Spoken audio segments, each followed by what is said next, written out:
Boa noite. Eu gostaria de adicionar a Simone.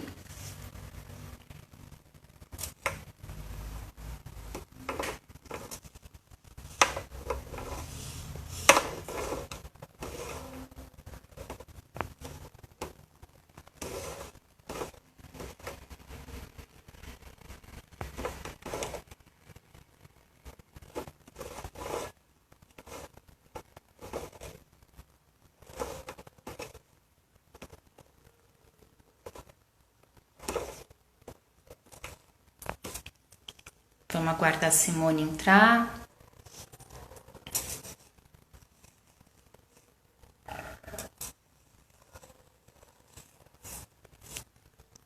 Vamos ver Simone.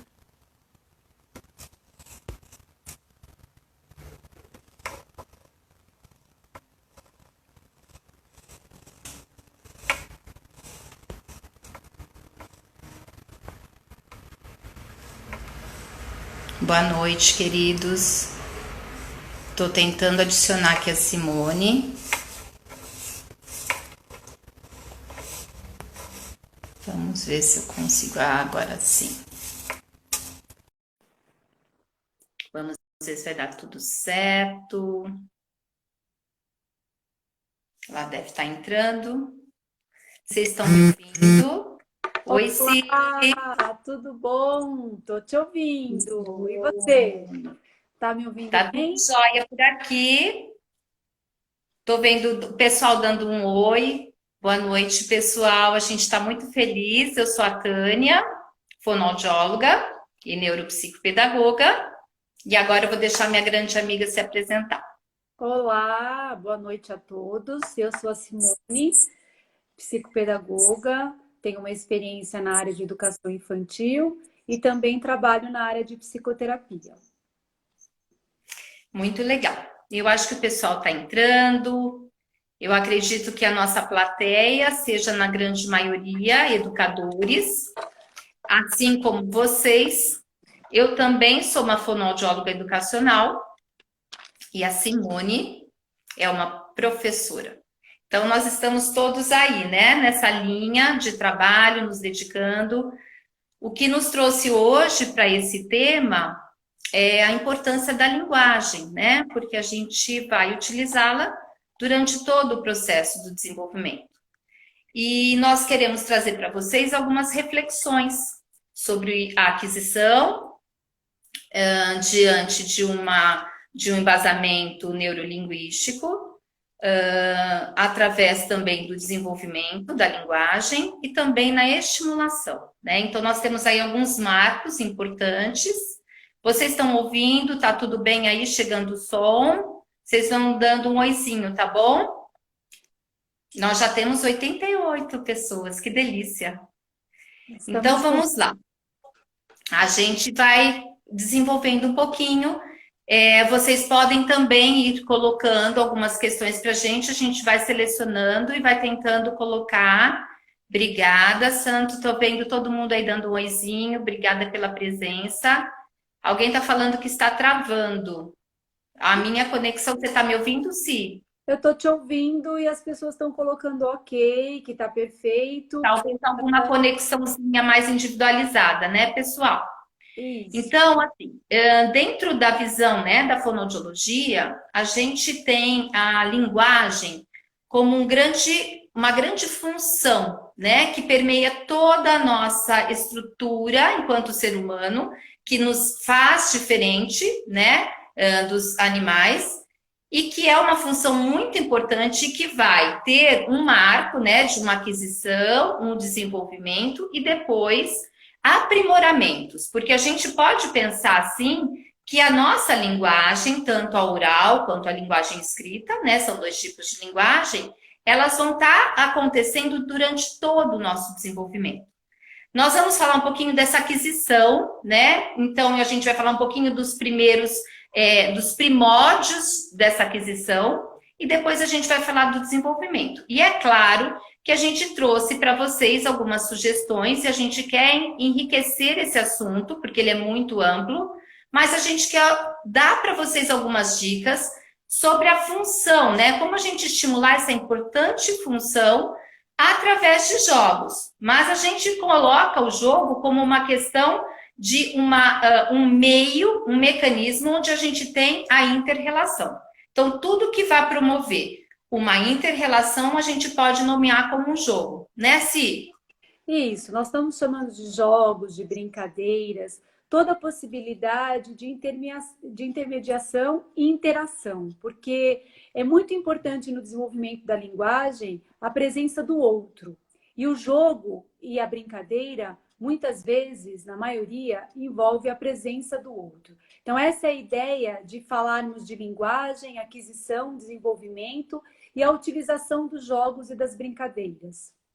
Todos os jogos possíveis, não é, Tânia? Então, assim, o material que nós temos de livre acesso, os jogos que nós utilizamos com a nossa própria voz, com os sons dos objetos, os sons do corpo. Então, não é um jogo em si que a gente teria que confeccionar. Envolve, sim, jogos prontos, pensados, confeccionados, mas é aquele jogo na interação, o jogo que a palavra possibilita, especialmente. Isso, agora sim, a gente vai falar um pouquinho desse início, né? Então, logo que o bebê nasce, se a gente tem aí uma potencialidade que tem um carimbo genético, a gente vem com uma herança determinada pela nossa neurobiologia, de nós sermos falantes. Então, o que nós desenvolveremos, se não tivermos nenhum transtorno, desenvolveremos a nossa linguagem. Como que isso acontece no bebê, gente? Logo que o bebê nasce, ele já começa a fazer um processo de interação com o seu cuidador, com a sua mãe, com o seu pai, com a babá, com aquele adulto que a gente fala que é o adulto significativo. Então, se o bebê chora, é uma manifestação pré-linguística, mas é já uma manifestação da linguagem. Se ele chora por fome, por dor, por desconforto, e quem está cuidando, esse cuidador, vai fazendo essa leitura, né? É o choro de cólica, a mãe já começa a descobrir. É o choro de fome, ela dá o seio. É uma dorzinha de ouvido, aperta, se a criança chora um pouquinho mais, ela vai lá, então, eu acho que é dor de ouvido. Então, a gente vai dando o significado para essa primeira manifestação da linguagem. Paralelo ao choro, a gente também tem o sorriso, né? O outro lado, o lado do prazer. E a criança, ela vai provocar esse adulto durante o banho, durante a troca, durante o aleitamento. Ela provoca a mãe com o seu semblante, com a sua carinha, com o seu sorriso. Esse sorriso, ele vai já nascendo logo no início, né? E a família vai dando esse significado para essas manifestações. Aí eu acho que a gente poderia falar um pouquinho como que a gente pensa em estimular, né, logo nesse início. E depois, por volta dos 3 aos 6 meses, algumas crianças já estão indo para o berçário, né? Muitas mães têm que voltar ao trabalho e aí a berçarista passa a fazer também essa função. Então, eu acho que seria legal, assim, colocar um pouquinho como que a gente vê nesse início, né? O que a gente pode fazer para estar ajudando, estimulando essa criança a desenvolver essa potencialidade, essa linguagem? Olha, eu imagino que é muito importante a interação mesmo, né? Essa presença viva do educador, do adulto que está com esse bebê, com essa criança.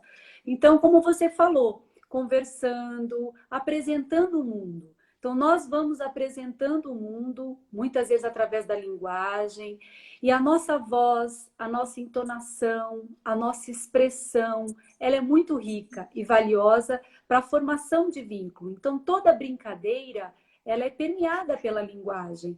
E também a linguagem facilita muito nesse momento de formar o vínculo. Então, o bebê, ele precisa do nosso estímulo, do nosso sorriso, do nosso olhar atento, e a gente vai nomeando, a gente vai mostrando o mundo. E ele vai conhecendo o mundo através dos sentidos, aquilo que ele toca, que ele sente. O cheiro da mãe, né? O cheiro do leite, o cheiro da mãe, o cheiro, o toque, né? A sensação térmica, né? As sensações do que é agradável, do que é desagradável, as cores, a imagem e o som. Então, a direção do som, Então o som está vindo de um lado, de outro, um som estridente, um som forte, um som fraco.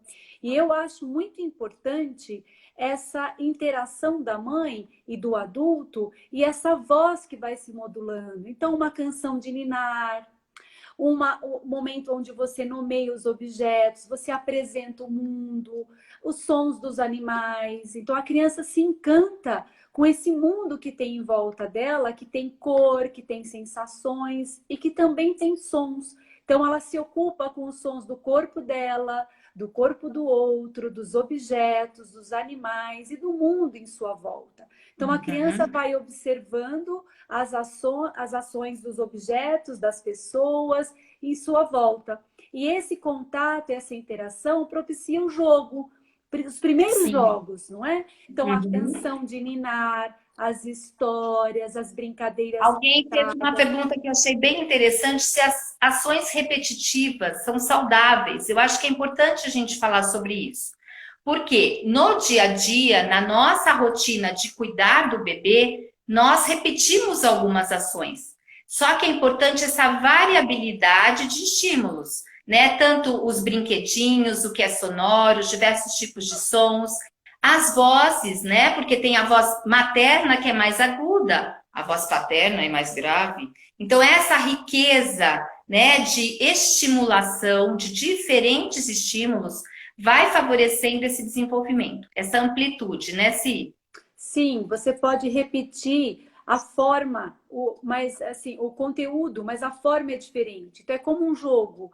Um jogo, às vezes, fala, você tem que jogar o jogo da mesma forma. Você enriquece o mundo da criança quando você apresenta uma riqueza, um acervo cada vez maior.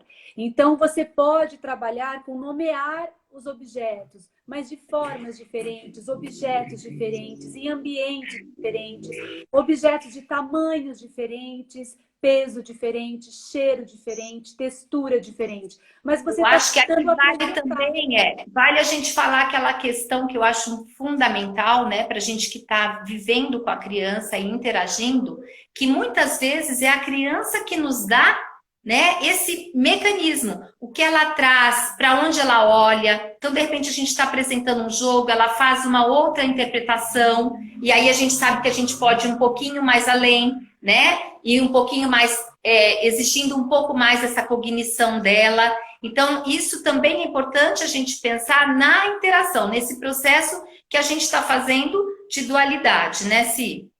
Pensar nessa troca. E uma coisa importante, o bebê não perde a gente de vista. Ele fica o tempo todo olhando para a gente. E que a gente também faça isso. Que a gente não perca o bebê de vista. Então, que a gente olhe e que a gente possa buscar as respostas. O que ele está curioso, o que ele está gostando, o que mais nós podemos oferecer. Então, isso é muito importante, que a gente olhe de verdade nesse momento de troca, de interação, de brincadeira, e sinta o que o bebê traz de resposta para a gente. Teve uma pergunta interessante que eu gosto sempre muito de orientar, que é sobre o modelo do adulto. Então, alguém fez a pergunta, falar errado prejudica? Nós temos como instinto falar diferente com as crianças. Então, se eu tenho uma criança bebê, eu vou me dirigir a ela e de que forma isso é espontâneo? Eu tenho uma fala mais simples, mais encurtada. Quando eu me dirijo ao bebê, eu tenho uma fala mais curta, mais simplificada, menos vocábulos. Então, quando eu levo essa fala para a criança, eu estou imaginando que ela está absorvendo, que ela está aprendendo com esse padrão. Em relação ao falar errado, eu acho que aí vocês estão perguntando sobre trocas na fala. Então, se eu quero falar para a criança, você quer colocar o sapato? Eu vou falar, você quer colocar papato? Então, essa troca, a gente fala que não é o ideal, porque a criança precisa ouvir todos os sons do sistema que ela está inserida, do sistema da linguagem, da língua que ela está inserida, para que ela possa construir o sistema dela, que é o sistema fonológico, tá? E esse sistema fonológico, ele vai se desenvolver, a gente está falando da aquisição, mas ele vai acontecer e vai terminar por volta dos 5 anos. Então, é sempre importante o adulto entender que ele pode sim falar de uma forma mais simplificada, mais melodiosa, né? Essa fala é uma fala que tem um pouquinho mais de um contexto mais emocional, mais modulado, mas não muitas palavras no diminutivo, muitas trocas de sons, principalmente se a criança vai crescendo e a gente mantém esse padrão. Manter esse padrão, ele não passa a ser um padrão positivo, né? Uma forma positiva dessa criança ir desenvolvendo a sua linguagem. Tânia, Esse que é o pessoal pedindo aí a questão do modelo. a Sandra, por exemplo, ela fala, eles precisam de modelo, não é? Sim, e de bons modelos. Então, para sermos escritores, precisamos de bons modelos de escritores, precisamos de um bom repertório de música, precisamos de um bom repertório de histórias e também um bom repertório de linguagem. Então, nós apresentamos a linguagem para a criança numa qualidade de excelência. É claro que não falamos muito, ou às vezes simplificamos uma fala, mas isso não significa desvalorizar a linguagem, porque a nossa linguagem é muito rica. E a criança vai sendo inserida nesse nosso mundo com tudo que a gente tem de melhor. Em todo tipo de todo portador de texto, todo material e todo o acervo. Então, nós, a família, nós temos um papel muito importante enquanto família. E tem um detalhe, nós somos modelo, sim, e nós somos estímulo. Eu já recebi criança com dificuldade, um atraso na linguagem, e ela não tinha estímulo. Ela convivia com pessoas que não conversavam com ela. E essa é uma grande questão, é uma grande questão do próprio encaminhamento médico, né? Quando a gente vai fazer um diagnóstico precoce e observa já um atraso no desenvolvimento da fala, a primeira orientação, tanto do pediatra quanto do fonoaudiólogo, é insira ela dentro dos seus pares, né? Num grupo com uma faixa etária, para que ela possa receber essa estimulação. Então, o pessoal está falando aqui também sobre a questão desse desenvolvimento, gente, com a questão da alfabetização. É claro, isso vai ser importantíssimo, né? Porque para uma criança fazer uma leitura, entender um texto, ter compreensão leitora, ela precisa ter vocabulário. E muitas crianças não passam por esse desenvolvimento. Então, elas são empobrecidas na questão do lexical, do vocabulário, do sistema semântico, e aí elas não vão conseguir fazer esse desenvolvimento. Agora, acho que a gente poderia falar um pouquinho mais do desenvolvimento, né, Si? Que a gente planejou aí. Acho que tem uma questão aqui que surgiu que seria interessante, Tânia, que perguntaram se o uso do celular, ele prejudica esse desenvolvimento da linguagem, não é? Então, a gente pode pensar no celular como um instrumento. De que maneira que esse uso do celular com bebês, ele pode prejudicar o desenvolvimento? Bom, a gente já tem estudos, muitos estudos neurocientíficos que já comprovam que o uso sistemático desse instrumento, né, utilizado hoje por nós, em bebês é danoso. Então, a gente já sabe que a gente já está acolhendo aí uma herança, né? Crianças com dificuldades, principalmente com dificuldades de manter o turno comunicativo. Porque a criança, quando ela está na tela do celular, eles acabam embasando e fazendo o movimento de virar, né? Então, são telas repetitivas, não tem o que a gente está falando, que é o princípio de tudo, é essa troca, né? Então, o que a gente percebe? Que o bebê, ele passa a fazer aquele mecanismo como algo muito automático, e ele não tem troca, então ele não tem a fala, a escuta, o pensamento e a resposta. Esse turno, gente, ele é importantíssimo, né, para o desenvolvimento da linguagem. Então, o que a gente fala? Não dar, né? Não dar esse instrumento, principalmente para bebês. A gente está pensando já lá depois dos 2 anos, com um super cuidado em tempo para que essas crianças utilizem esse mecanismo. O ideal, gente, é que a gente brinque, que a gente sente, que a gente conte histórias, que a gente converse durante o banho, é isso que a gente vai falar, é durante a comida, né? Fazer a receita, conversar sobre aquele bolo que você está batendo. tudo isso é que vai ajudar a criança realmente a desenvolver a sua potencialidade linguística, né? Que nasce no nosso DNA, se nós não tivermos nenhum transtorno, que vai ser oposto a isso, mas que precisa, né, dessa inter-relação, não é, Si? Sim, e acho que todo material, né, a gente tem que pensar que vai intermediar essa relação no uso. Então, muitas vezes, se coloca o celular, o computador ou o tablet como vilão ou não, depende do uso. Então, se você estiver interagindo com a criança, o uso vai ser mais apropriado. E o tempo de utilização também é importante em função do desenvolvimento neurológico dessa criança. Então, Sim. a gente precisa muito mais até os 3 anos, dessa interação, do estar junto, daquilo que nós chamamos do sentido. Então, ela tem que sentir o cheiro, o peso, a sensação, o som, o toque. E o computador e o celular não vai proporcionar esse aprendizado intenso através dos sentidos. Mas Não, porque ele é plano também, né? plano, não é? Então, a ideia da Não tem cheiro. diversidade, quando a gente pensa no material e dosar o uso das diferentes faixas etárias, nós pensamos assim na diversidade de experiências que a criança possa ter com aquele material. Por isso que a gente tem que oferecer um material que tenha maior possibilidade. Então, um material reciclado, o material não estruturado, o tecido, são materiais que dão muitas possibilidades para a criança. Enquanto que, às vezes, um material de plástico, um material estático ou um celular não vai dar tantas possibilidades para essa criança. Teve uma pergunta lá atrás, Tânia, que uma pessoa perguntou, não deu para eu ler tudo, quando a criança faz uma frase e ela fala corretamente, depois em outro momento não, se isso é normal. Eu acho que você, como fonoaudióloga, pensando no diagnóstico, pode até colocar. É difícil Eu avaliar. as mensagens das minhas estão paradas aqui, então eu não tô conseguindo.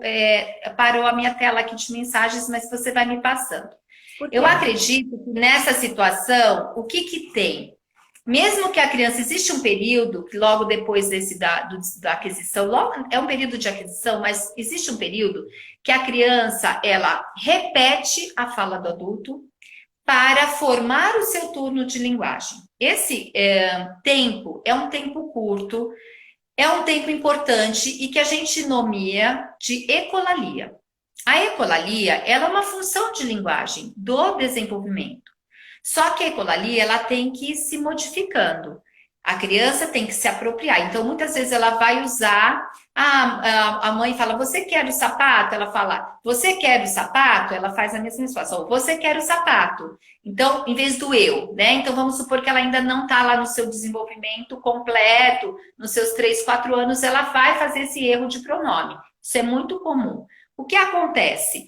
Ela vai se apropriar dessa fala do adulto e ela vai modificar de alguma forma. Então, pode ser que nesse momento em que tem emoção, em que ela já falou uma palavra, mas aí ela não vai lembrar daquela palavra, ela vai tentar nomear de uma outra forma, vai haver uma diferença. Então, isso não é um erro, isso é uma construção desse processo de linguagem. Então, é muito comum a criança utilizar a fala do outro para formar a sua própria estrutura gramatical, né? Ela vai fazer erros em conjunções, em verbos, porque a nossa linguagem, principalmente o português do Brasil, ele é muito complexo, né? A gente tem uma gama aí muito complexa para esse desenvolvimento. Então, é muito comum a criança utilizar isso. Eu acho que talvez a pergunta, né? Não sei se eu consegui responder, ela pode permear um pouco isso, o momento que a criança está elaborando, qual é o pensamento, qual é a fala que ela pega e transforma, né? Que ela pode errar ou acertar. Porque ela ainda está aprendendo, né? Então tem um caminho de erro. É um caminho como o do desenvolvimento motor, né? Que tem tropeços até a criança poder se equilibrar e sair andando, né? Com toda a sua potencialidade, ela teve que passar por diversas etapas. Na linguagem também isso acontece, né? Nós estamos sempre em transformação, nós estamos sempre lendo, adquirindo novas palavras, melhorando o nosso vocabulário, mesmo adultos, né? Então, para a criança que está em desenvolvimento, esse é um processo muito pertinente, né? Eu acho que respondeu em parte, que ela fala que é uma criança de 4 anos, que tem horas que ela forma uma frase e depois tem horas que fica tudo confuso, mas é esse processo do desenvolvimento da linguagem mesmo. E aí, voltando à nossa fala, ela tendo bons exemplos, não é? Bons estímulos e até uma tranquilidade para ela ultrapassar essa fase um pouco mais turbulenta no desenvolvimento da linguagem, porque às vezes ela começa a falar, ela adquire vocabulário, ela muda, ela aumenta o vocabulário dela de uma maneira impressionante num espaço curto de tempo, mas na hora de formar a frase, colocando o sujeito, o verbo, tudo isso é confuso para ela. Então, eu acho que a Sim. gente pode continuar dando o estímulo, o exemplo, observar e ver como essa criança progride, até para a gente poder dizer se está dentro do esperado ou não, não é isso, Tânia? Sim, e importante colocar também para todos, né, que dentro do processo de aquisição, a compreensão da linguagem, ela antecede a emissão da linguagem. Então, o bebê, ele recebe muito, organiza muito todos os processos auditivos, visuais, de olfato, de gustação, ele vai integrando esse grande sistema neurosensorial que nós temos, vai organizando isso para ele se tornar um emissor também. Então, esse é um processo muito complexo que exige de diversas áreas cerebrais, diversos mecanismos que tem que ir se organizando. Então, é muito comum nesse caminho, nós temos ainda, por exemplo, uma criança que pode ser muito mais compreensora da linguagem. Então, se você falar assim, vai lá e pega a cueca que está na segunda gaveta. A criança vai lá e pega a cueca que está na segunda gaveta. E talvez ele não consiga falar, mamãe, eu consegui pegar a cueca que está na segunda gaveta. Ele vai falar, mamãe, peguei cueca. É uma fala, é uma organização. Então, em determinado momento do desenvolvimento, isso é pertinente, isso está dentro desse processo. Então, essa troca é que vai construindo. Habilidades que vão ser importantes, né? Como a criança constrói, quanto ela ouve o outro, quanto ela presta atenção, quanto ela organiza. E eu acho que aí entra a nossa ideia do lúdico, da troca. O que vai enriquecendo esse processo? O que a gente vai colocando dentro do desenvolvimento que vai enriquecendo a criança, até a gente pensar lá na frente, na fase da alfabetização. Então, aí acho que a gente poderia falar um pouquinho, né, Si, de como a gente pensa nesse processo, você que está em sala de aula, eu que estou na parte do consultório, na clínica também, como que a gente vai estruturando e vai enriquecendo o desenvolvimento da criança com essas atividades, né? Então, a gente fala muito dos aspectos auditivos, né, que a gente tem, das brincadeiras, das cantigas, das parlendas, da música, né, como um forte estímulo para o desenvolvimento. Algumas atividades corporais, onde ela vai ter uma regra, ter que ter um entendimento daquilo, né, para ela poder executar. Como ela vai se executar também nos vai mostrar como ela está entendendo esse processo, né? Porque nem todo mundo responde da mesma forma. E os professores percebem muito isso quando eles vão passar uma tarefa, né? Tem aluno que vai precisar de um olhar um pouquinho mais ali, mais atento, né, Si? Eu acho que a gente poderia agora conversar um pouquinho. Eu não estou lendo, não estou conseguindo receber as mensagens. Tem muitas perguntas, né? Tem desde dicas de jogos para desenvolvimento da linguagem, qual a idade ideal para indicar uma criança para fono. Também tem assim, quando que a gente percebe que a criança está com atraso no desenvolvimento da linguagem, ideias de softwares e aplicativos para resolver essa questão da linguagem. Eu acho que a gente podia pensar um pouquinho, como nós começamos falando da interação, da importância da família, dos bons modelos, para a gente chegar à conclusão de que a criança tem um atraso de fala. Acho que a gente tem que acompanhar o desenvolvimento da criança, olhar para o estímulo que ela está recebendo, para os modelos, fornecer um material muito rico, e aí, junto com a escola ou com os os profissionais que cuidam dessa criança, o pediatra e tudo mais, observar se é o caso ou não de ir até uma fono para fazer um diagnóstico. Então, quando a gente fala, por exemplo, em contar histórias, uma pessoa pediu lá atrás, perguntou, né, de jogos e brincadeiras. Então, contar histórias. Contar histórias envolve uma riqueza de estímulo muito grande, porque a criança precisa muito ouvir histórias, principalmente nessa fase de aquisição da linguagem, para depois ela fazer a história dela, ela fazer uma antecipação, ela conseguir narrar um trecho da história, narrar um acontecimento obedecendo a sequência lógica dos fatos. Mas para isso ela começou lá atrás, olhando figuras, apontando, nomeando, identificando, folheando os livros. Ela teve muito contato com diferentes portadores de texto, então gibi, jornal, revista, livro, figuras de linguagem. Então, não é só contar uma história, mas apresenta uma figura de linguagem. Que lugar é esse? Quais são os objetos que você está conseguindo visualizar? Vamos nomear. Se você estivesse nesse lugar, quais sons você estaria ouvindo?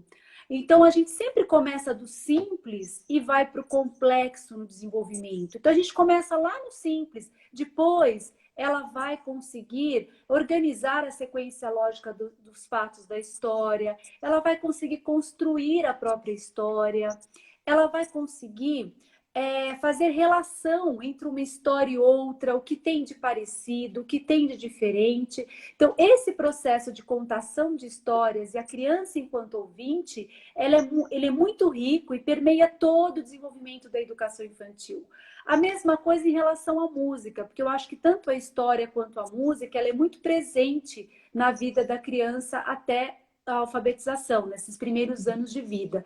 A música também. A gente começa cantando para a criança as nossas canções, a canção de ninar, a gente apresenta ritmos diferentes, a gente descobre com ela, estimula os sons, os diferentes ritmos, o som do nosso corpo, o som dos objetos. Depois, nós vamos atuando mais, fazendo discriminação do som, brincadeiras. Então, tem lá o jogo da memória dos sons, para a criança perceber qual é o som igual. A brincadeira detetives do som. Então, quais os sons que vocês estão ouvindo? Nomear a direção do som. Você faz um som e ela tem que dizer a direção da onde vem aquele som, a sequência do som, a memória com sequência. Então, você fala 3 palavras, ela repete 3 palavras. Você toca 2 instrumentos e ela repete a sequência que você fez. Então, é sempre um processo crescente e com muito estímulo. E só depois de todos esses estímulos, nas diferentes áreas, é que a gente vai de verdade começar a olhar se essa criança tem uma dificuldade ou não. E nesse caso, é muito importante o olhar da fono. Então, eu, enquanto escola, eu sempre penso assim, que eu não estou sozinha. Eu tenho a família, eu tenho o pediatra, eu tenho a escola e tenho a fono também, para nos ajudar a fazer esse diagnóstico e compreender as dificuldades que acontecem na área da linguagem e poder dizer se existe um atraso ou não e qual outro estímulo poderíamos realizar. Não é, Tânia? Eu acho que você tem alguma sim, coisa é fantástico. O que você colocou é fantástico, porque todas as habilidades que você descreveu através da música são as habilidades metalinguísticas e metacognitivas que são fundamentais em processos de alfabetização. Então, reconhecimento da fonte sonora, se o som é curto, se ele é longo, se é grave, se é agudo, essas habilidades são todas habilidades do processamento auditivo central, que é um processamento, que é uma habilidade, né, que são várias habilidades que estão relacionadas com um processo específico de leitura e escrita.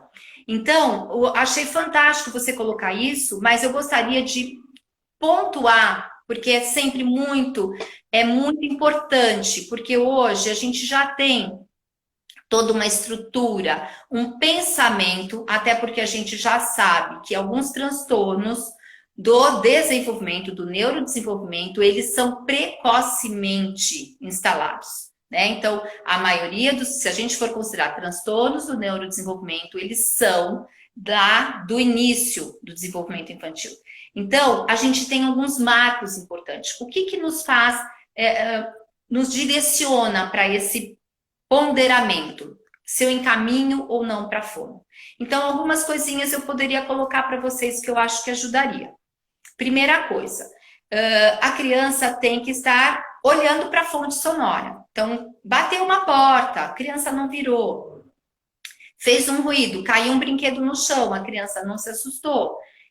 Perceber processos auditivos. Porque nós temos, é claro, já como lei, né, o teste da orelhinha, já logo ao nascimento, que se tiver alguma não resposta, vai ser repetido, mas pode ser que por algum processo do nosso país de saúde pública, isso não esteja tão organizado. Então, nós temos sim e corremos o risco de crianças terem deficiência auditiva e serem tardiamente diagnosticadas, que é um grande prejuízo para o desenvolvimento. Então, se a criança não tiver essas respostas, já o neuropediatra ou os pais devem ficar atentos. Lá por volta do seu primeiro ano, as primeiras palavrinhas, a criança tem que estar nomeando o seu mundinho. Papá, mamã, nenê, a comida, tetê, o seu vocabulário simplesinho ali. 2 anos, juntando bola, caiu, aiu, bola, juntando, né, um substantivo, verbo, já formando uma estrutura frasal mais simples. Se a gente perceber que isso não está acontecendo, a gente já pode sim e já deve fazer a sugestão para uma avaliação. Não significa que o fonoaudiólogo vai determinar um processo já clínico terapêutico. Muitas vezes nós vamos avaliar essa estrutura da família para a gente ponderar o que seria melhor, colocá-la num processo de estimulação de linguagem já terapêutica clínica ou não. Orientar a família, ir à escola, conversar com o professor, orientar diversos tipos de estimulação e ir acompanhando esse desenvolvimento. Então, hoje, nós temos a conduta da precocidade. Por quê? Porque existe, sim, nuances muito específicas, detalhes do desenvolvimento infantil, que muitas vezes está dentro de um aspecto motor, com um aspecto mais sensorial, com um aspecto linguístico, e tudo isso pode, sim, depois, né, de uma determinada fase mais lá na frente, realmente determinar uma alteração do neurodesenvolvimento. Então, para a gente não pular nenhuma etapa, não deixar de estimular a criança, sim, a gente percebendo esses marcos, seria importante já encaminhar para uma avaliação. Aí o pediatra vai ponderar se vai para o otorrino primeiro para fazer o exame em otoscopia e ver a questão da audiologia, que vai ser feita por um fonoaudiólogo especialista, se já vai para um fonoaudiólogo que trabalhe com linguagem, que vai fazer avaliação, orientação. Então é importante a gente estar pensando sim na precocidade desse diagnóstico. Então eu acho que esses indícios vão ser importantes. Lá na frente, lá por volta dos seus 5 anos, a gente espera que a criança já não tenha nenhuma omissão de sons, nenhuma troca de sons. Porque quando a Ci estava falando, perceber diferenças, né, mínimas, elas acontecem na relação de som, né? Se eu falo faca e falo vaca, eu só tenho uma, né, única diferença entre o f e o v, né? Que é um par mínimo. E isso pode depois determinar lá na frente, num processo de alfabetização, realmente dificuldades específicas de aprendizagem.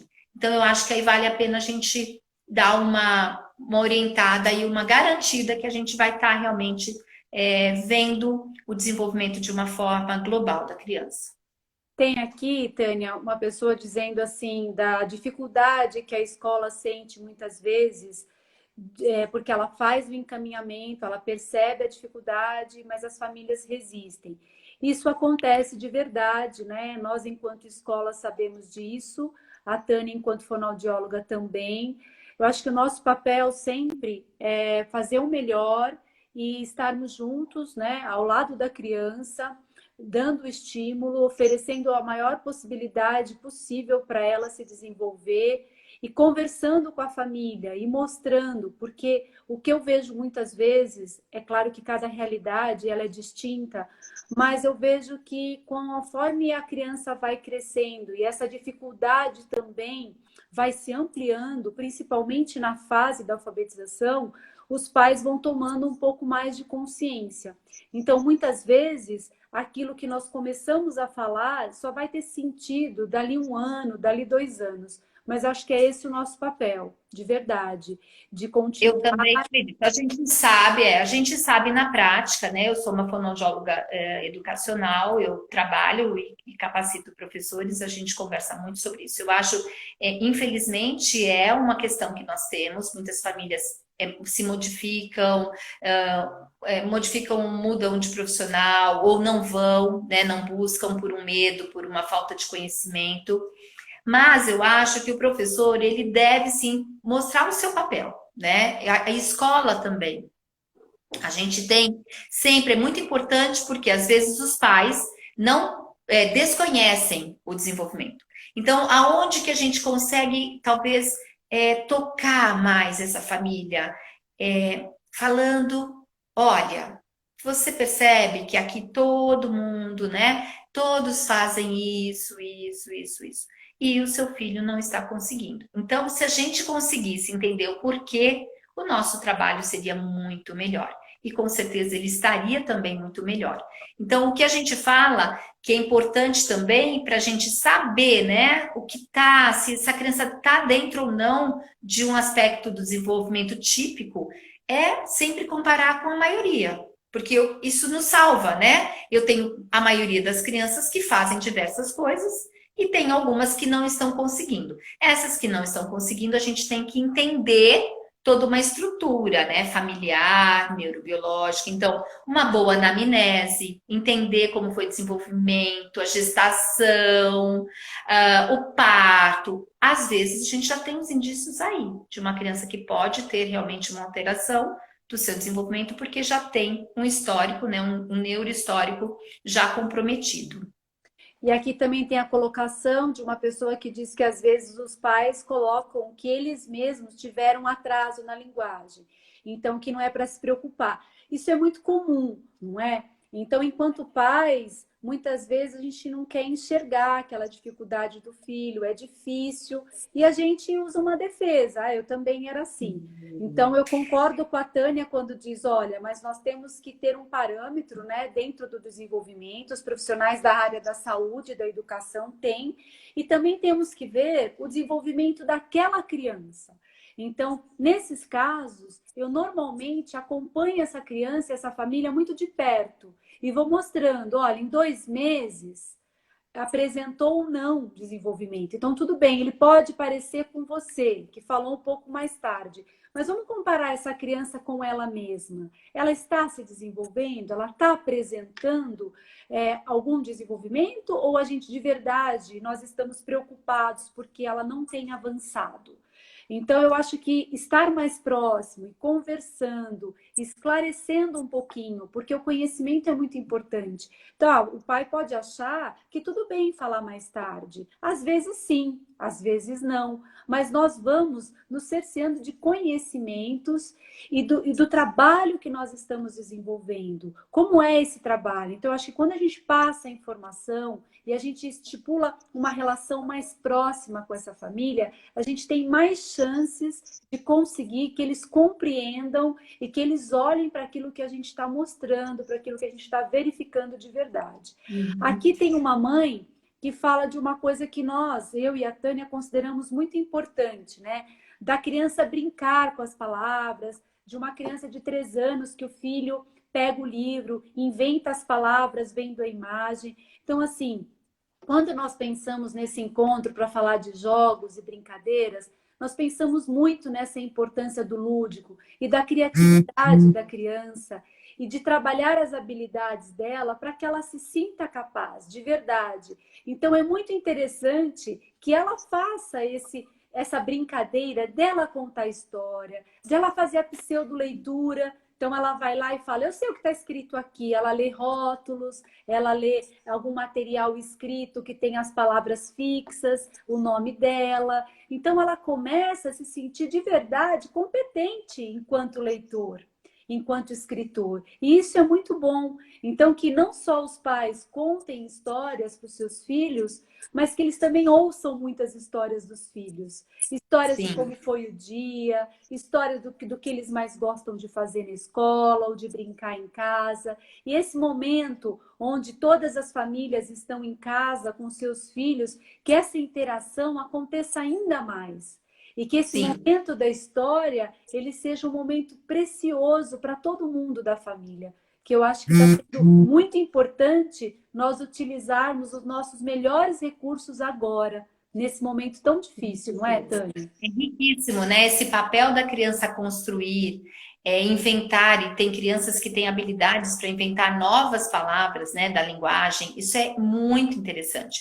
Algumas crianças têm essa peculiaridade, né? E outra questão em relação aos pais, né, falarem, eu também passei por isso. A gente tem um dado científico que é que os transtornos do neurodesenvolvimento, eles são geneticamente herdados. Então, é claro, né, uma pessoa, né, que é um TDAH, provavelmente ela vai ter um filho que possa ter o TDAH.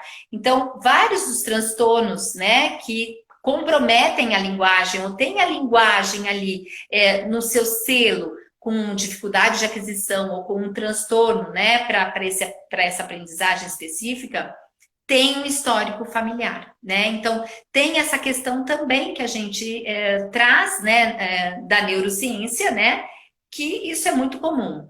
Então, essa fala do pai é aquela fala, então, se eu conseguir, né, tudo bem, meu filho também vai conseguir. Mas nós somos pessoas diferentes, né? E aí a gente vai pensar um pouco na questão emocional, porque muitas crianças percebem as suas dificuldades fonológicas, gramaticais, de alfabetização, elas começam a entender isso e começam a se ver diferentes. Então, também um momento para a gente determinar o início de um processo terapêutico, ele está muito em volta da nossa percepção enquanto avaliador, investigador, entender se essa criança vai conseguir, com tranquilidade e com prazer e com motivação, ter aprendizagem. Então, muitas vezes, a nossa conduta de indicar o início de um trabalho terapêutico está fundamentado nessa observação clínica que essa criança está em sofrimento, porque ela já percebe que ela não consegue e ela precisa de ajuda. E para a gente não desmotivar a aprendizagem, a gente, é claro, pode sim fazer um bom processo, né, com essa família, com o professor, com a criança, para a gente desenvolver essas potencialidades. Ô, Tânia, tem uma questão aqui que eu estou preocupada com o tempo. A gente tem Tá. muitas perguntas. Ai, meu Que não Deus. conseguiremos responder todas. Teve até uma pessoa que colocou, quando a live acabar, vocês começam de novo. Eu não sei se isso é possível, né? Eu também nem sei, gente. Já tô aqui no sufoco com o CIE, porque a gente entrou pelo CIE, a gente tem uma estrutura, né, pra gente, mas a gente pode sim. A gente fala assim, a gente quer fazer outra também. Aí a gente faz uma nova também. Porque as pessoas estão pedindo para adaptar um pouquinho dessas sugestões para esse atendimento, para essas aulas online e para esse momento que todos, enquanto escola e família, estão vivendo. E também tem uma pessoa que coloca uma dúvida assim, uma pergunta que não cala, né? Que não quer calar. Porque antigamente, com a cartilha, as pessoas liam e escreviam bem melhor do que hoje, sem tantos erros ortográficos e nem aglutinações ou segmentações. Eu, particularmente, acho essa pergunta muito complexa, porque a gente teria que ter um tempo para transcorrer. Nós temos aqui já são 15 para 7, então não Tá. sei aí como vamos proceder. Eu acho que essa questão da questão da escrita, da apropriação, a gente viveu, né, gente? Hoje a gente já tem um embasamento neurocientífico de como o processo da linguagem, da escrita, né, do português, quais são as habilidades que a gente precisa ter, elas estão muito mais voltadas para questões auditivas do que questões de traçado, de coordenação motora fina. Então, eu aprender, me apropriar da escrita, me alfabetizar, está muito mais voltado nessas minhas habilidades de ter vivido processos anteriores, né? E não os processos que estão lá sendo direcionados como traçado, subir, descer, né? Cruzar. Isso não vai ser tão relevante se a gente entender complexidade de alfabetização. E a base, né, o que a gente tem hoje pela neurociência é a consciência fonológica. Essa sim é a grande habilidade que a gente precisa investir, e isso a gente investe lá na educação infantil, né? Eu acho que o que a gente tem hoje, a gente está num processo, não teremos tempo para discutir com vocês, mas a gente está acompanhando sim, tanto eu quanto a Simone, e todos os profissionais e muitos que estão aqui conosco, a dificuldade que a gente está tendo agora para se reorganizar em termos de atividades, de ponderamento, né? Do que a gente vai cobrar dos pais, como a gente vai dar essas aulas, como a gente vai investir na continuidade do processo de aprendizagem.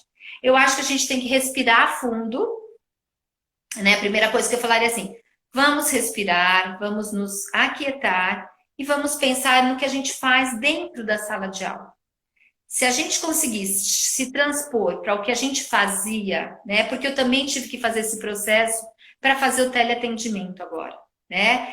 Em tempo de corona, a gente teve que mudar. Eu também saí do meu consultório e passei a atender através de uma tela. Isso também exigiu um repensar, né? Eu acho que a gente tem que se transportar de novo para a sala de aula. O que a gente fazia lá, como a gente propunha a atividade, como a gente planejava isso e quais são as possíveis respostas que as crianças podem nos dar. Eu acho que aí a gente vai encontrar esse caminho do bom senso, que é o que eu posso propor para uma criança. E eu acho, gente, que a gente pode enriquecer muito dentro dessa estrutura que a criança está dentro da sua própria casa. A gente vai ter que criar muito mais atividades que ela possa resgatar dentro de um processo de casa mesmo, né? De quarto, cozinha. Então, eu fiz isso. Tem, não é, né?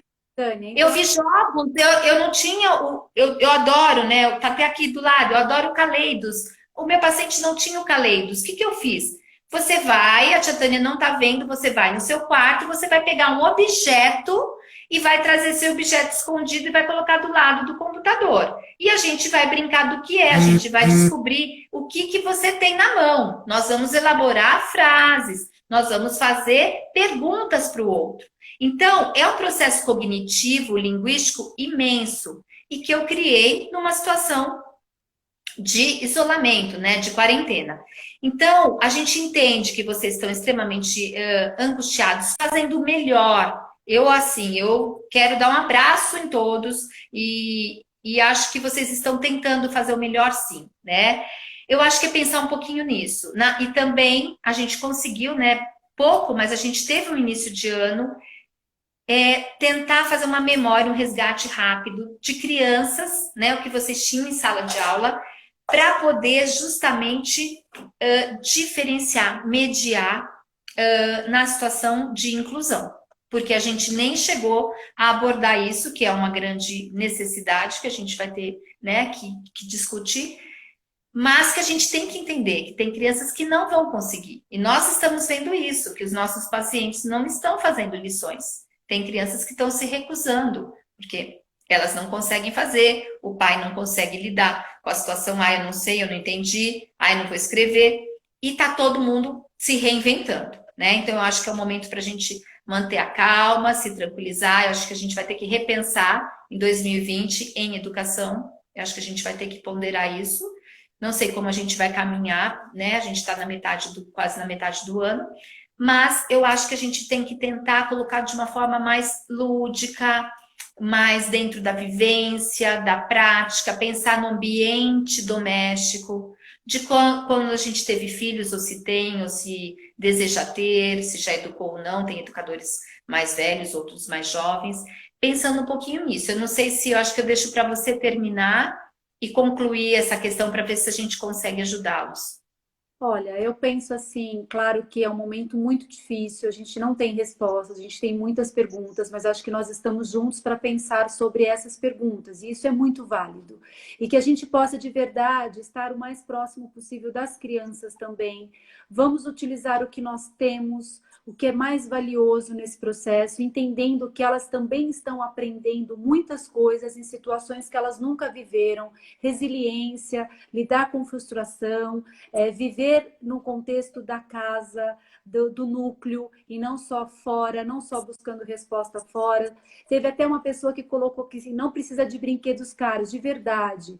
A gente não teve tempo de poder explorar muito a questão dos jogos, mas vamos deixar o nosso Instagram, ou mesmo se vocês conseguirem fazer as perguntas para o pessoal do Ciesp, porque a gente pode muito ajudar vocês com dicas de propostas, mas vamos trabalhar com o que nós temos, acreditando que as crianças também estão aprendendo longe da escola e esse aprendizado é muito valioso em vários aspectos e que nós vamos utilizar o que nós temos de mais rico. Então, se nós falamos da importância da história, vamos contar história, a criança continua, a criança dá a ideia dela, eu começo, a outra continua, eu canto um trecho da música, ela continua, eu coloco uma música para ouvir, escuta musical, e ela vai me falar o que ela lembrou, ela vai desenhar.